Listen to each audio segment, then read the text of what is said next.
Lokhande sir, माझा मित्र प्रताप, या ठिकाणी सर्व उपस्थित प्राध्यापक आणि माझ्या समोर भविष्यकाळातले सगळे स्मार्ट, हुशार, कणखर गुणगटाचे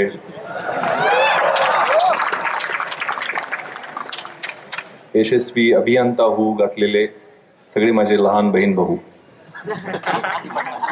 मी अहमदनगरमध्ये SP होतो त्यावेळेला एक जैन धर्मगुरू आहेत तरुण सागरजी महाराज, त्यांना पोलीस मुख्यालयात पोलिसांना मार्गदर्शन करण्यासाठी बोलवलेलं होतं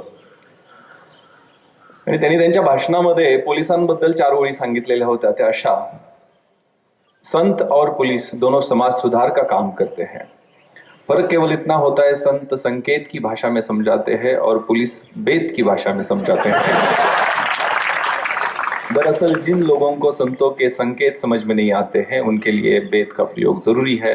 संतों के भगवे वस्त्र और पुलिस की खाकी, इसमें कोई फर्क नहीं है, वर्दी विश्वास का प्रतीक है वगैरे वगैरे. सांगण्याचा उद्देश आहे की मी एक IPS अधिकारी आहे, पोलीस अधीक्षक आहे.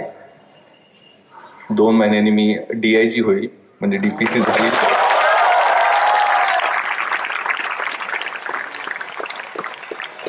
आणि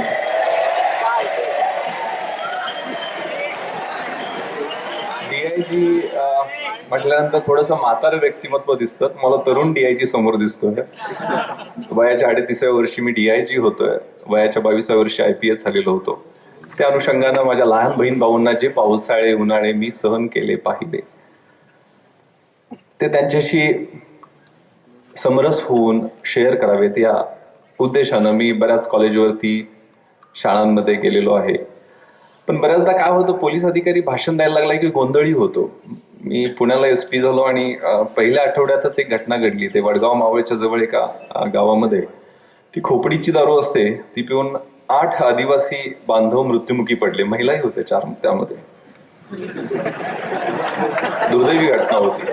खोपडीची दारू म्हणजे माहित असेल तुम्हाला, हातभट्टीच्या दारूमध्ये फ्रेंच पॉलिश मिक्स केलं तर ती डेडली दारू बनत असते. आणि तो शेतकरी होता, त्याला रोज जर चांगली दारू द्यायची म्हटली तर 80 रुपये लागायची. ही 8 रुपयात दारू त्याची तयार झालेली होती. दुर्दैवाने दुसऱ्या दिवशी त्याला बेल मिळाला. मग मी म्हटलं माझ्या अधिकाऱ्यांना जरा ग्रामीण भागामध्ये जाऊन दारुड्यांना जमा करून जरा दारूबंदीच्या संदर्भात त्यांची जाणीव जागृती करा. मग माझा एक इन्स्पेक्टर गेला, त्याने एक छान प्रयोग केला होता. 2 ग्लास घेतले सर. एका ग्लासमध्ये ती खोपडीची दारू, दुसऱ्या ग्लासमध्ये पाणी, दोन्हीमध्ये एक किडा सोडला. समोर सगळे गावातले दारुडे जमा केलेले होते. 5 मिनिटानंतर तो दारूतला किडा विषारी असल्यामुळे मरून गेला. पाण्यातला किडा मधलं गोल गोल तरंगत होता. तो दाखवायला लागला प्रयोग, बघा यातनं काहीतरी शिका, दारूतला किडा मरून गेलाय, पाण्यातला किडा कसा गोल गोल तरंगतोय. तर कोपऱ्यात एक दारुडा उभा राहिला आणि म्हणाला, साहेब तुमचं बरोबर आहे, दारू पिल्यामुळे पोटातले किडे मरून जातात.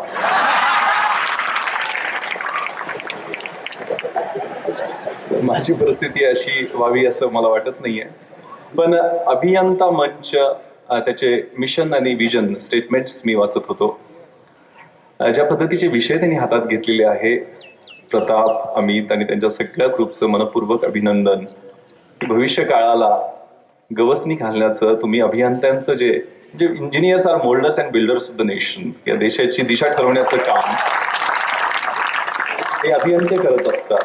देशाची जी आजवरची प्रगती आहे त्यात अभियंत्यांचा खूप मोठा वाटा आहे. त्यामुळं समाजातल्या काही प्रश्नावरती त्यांनी अशा पद्धतीचं विचार मंथन विद्यार्थ्यांच्या समोर करणं, आयोजित करणं हे कौतुकास्पद आहे.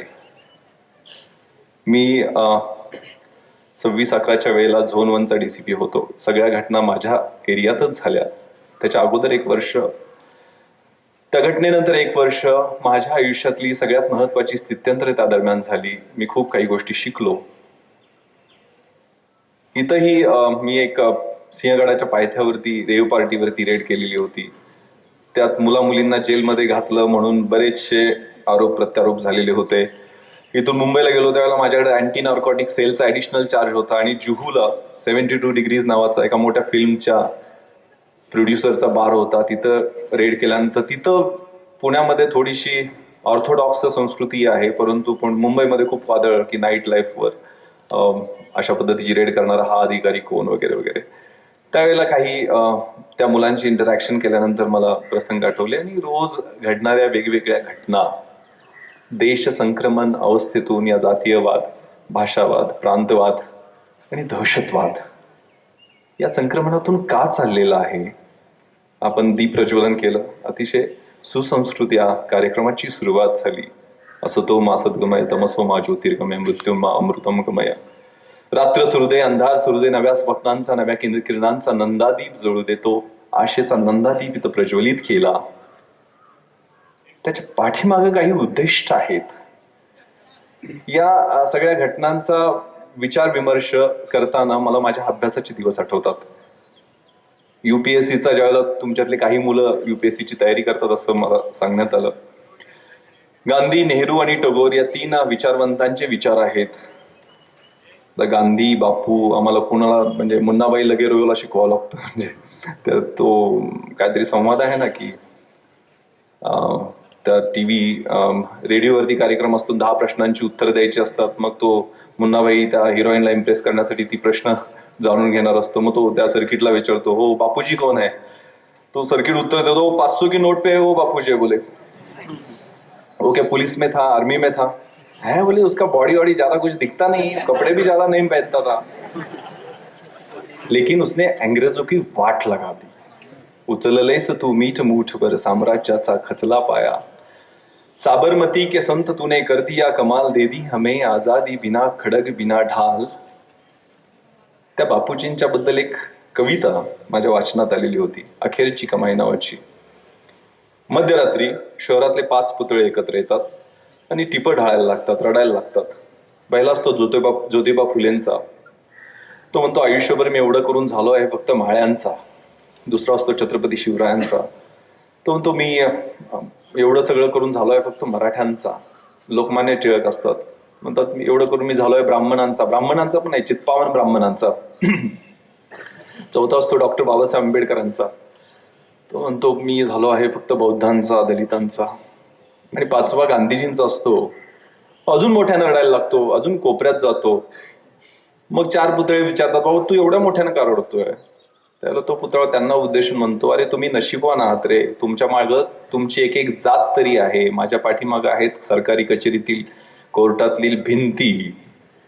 ही वस्तुस्थिती आहे. आणि त्यांनी ते खूप वेगळ्या पद्धतीनं चर्चा या आठवड्यात आपण वाचली असेल वर्तमानपत्रात, कशा पद्धतीचे आरोप प्रत्यारोप त्यांच्याबद्दल होत असतात. त्यांनी या संक्रमण अवस्थेचं खूप चांगल्या पद्धतीनं विश्लेषण केलेलं आहे. ते म्हणतात, there is enough in this world to fulfil or satisfied each and every individuals need, but there can be never anything which will fulfil a single individuals greed. जगामध्ये एवढं संचित आहे की जगातल्या प्रत्येकाची गरज पूर्ण होऊ शकते. पण हे जगातलं सगळं संचित एकत्र केलं तर एका माणसाची हाव लालसा पूर्ण होऊ शकत नाही. आणि त्याची कारणं 7 सामाजिक पातकं, 7 social sins of our age, जी आज आपल्याला रोज वर्तमानपत्रामध्ये आणि TV मध्ये वाचायला मिळत आहेत. ती 7 सामाजिक पातकं आमच्या एजची, आमच्या काळाची कोणती? पॉलिटिक्स विदाउट प्रिन्सिपल्स, तत्वांशिवाय असणारं राजकारण, सायन्स विदाउट ह्युमॅनिटी, मानवतेशिवाय असणारं विज्ञान, कॉमर्स विदाउट मोरॅलिटी, ज्याच्यात नैतिकता नाही अशा पद्धतीचा व्यापार, वेल्थ विदाउट वर्क, कष्ट नाही, कष्टाशिवाय मिळणारी संपत्ती, एज्युकेशन विदाउट कॅरेक्टर, ज्याच्यात कॅरेक्टर नाही अशा पद्धतीचं शिक्षण, रिलिजन और वर्शिप विदाउट सॅक्रिफाईस, ज्याच्यात त्याग नाही अशा पद्धतीचा धर्म, आणि सगळ्यात महत्वाचं प्लेजर विदाउट कॉन्शन्स, ज्याच्यात सदसद विवेक बुद्धी नाही आहे, त्यातनं मिळणारा चेकाळणारा आनंद. रोज आम्हाला सिग्नल्स मिळत असतात, ते जाणून घ्यायची खूप गरज आहे.